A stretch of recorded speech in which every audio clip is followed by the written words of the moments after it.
The tallest building in the world was never meant to fix a city. 828 meters. This isn't just engineering, it's a gamble.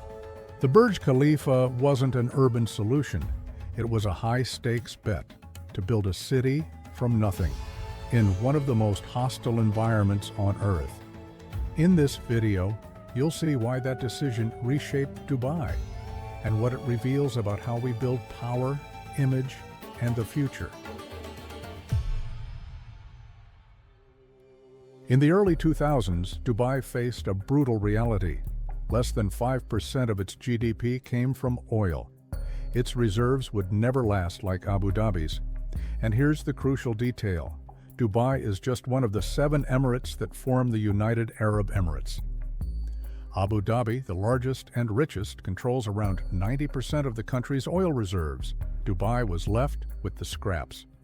Geographically, Dubai sits on the southern coast of the Persian Gulf, a strategic position between Europe, Asia, and Africa.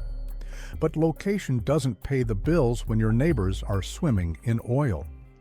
Qatar, just next door, was rich in natural gas. Bahrain was already an established financial hub. Kuwait and Saudi Arabia dominated the energy market. Dubai was literally surrounded by oil giants, without oil. Population in 2000? Just over 1 million people, summer temperatures 50 degrees Celsius in the shade. The surrounding desert? Relentless, no rivers, no lakes, no meaningful natural resources beyond sand. It was essentially a modest trading post with a port and a handful of low-rise towers. So what was the solution? Don't wait for the future, build it. Dubai needed to become 3 things at once. A financial hub capable of competing with Singapore and Hong Kong. A logistics hub connecting east and west through its airport and port. And a global destination where the impossible happens. The strategy was bold.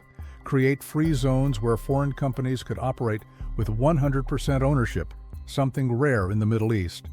Invest heavily in port and airport infrastructure. And above all, build something so impossible, so grand, that the world would have no choice but to pay attention. That's when architecture became an economic weapon. When you don't have centuries of history, you try to buy them in decades.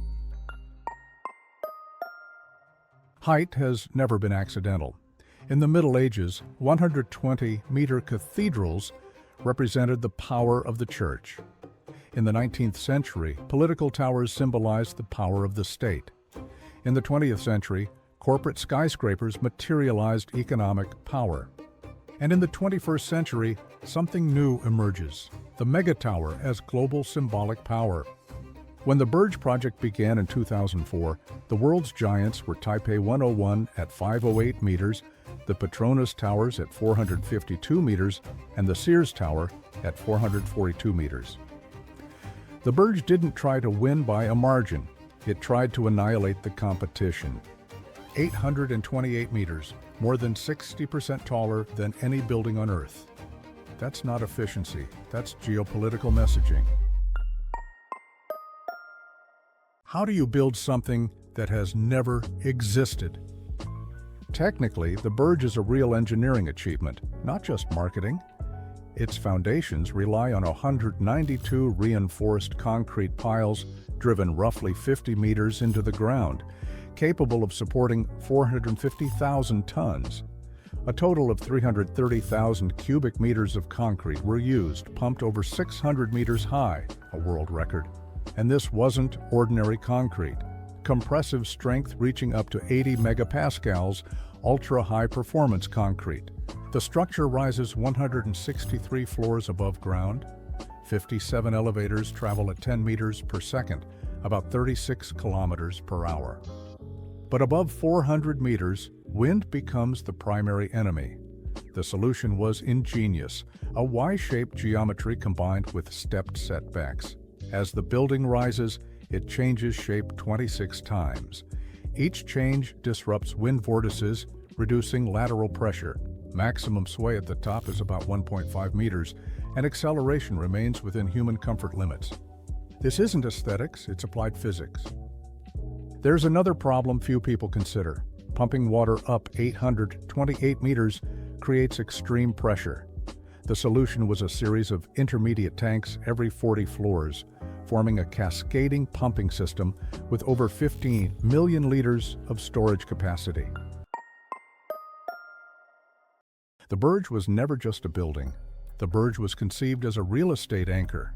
It was part of downtown Dubai, alongside the Dubai Mall, the largest shopping mall in the world, luxury hotels, 900 private residences, and corporate offices. The logic was simple. If the Burj exists, everything around it becomes more valuable. Between 2004 and 2007, the logic seemed flawless. Units were sold before completion. Global investors speculated.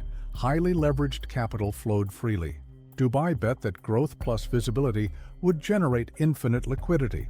Estimated cost, $1.5 billion. Expected return, billions in real estate appreciation. But there was one detail no one predicted. When the dream collapses in real time, September 2008, Lehman Brothers collapses. The domino effect is immediate. Global credit freezes, real estate markets crash, and Dubai accumulates over $80 billion in debt. And in the middle of all this, the Burj was still under construction. The choice was impossible. Stopping meant admitting global failure, becoming a symbol of ruin before the entire world. Continuing was financially unsustainable, pouring money into a bottomless pit. Dubai chose to continue. The inauguration that revealed who really saved Dubai. January 4th, 2010. Inauguration Day.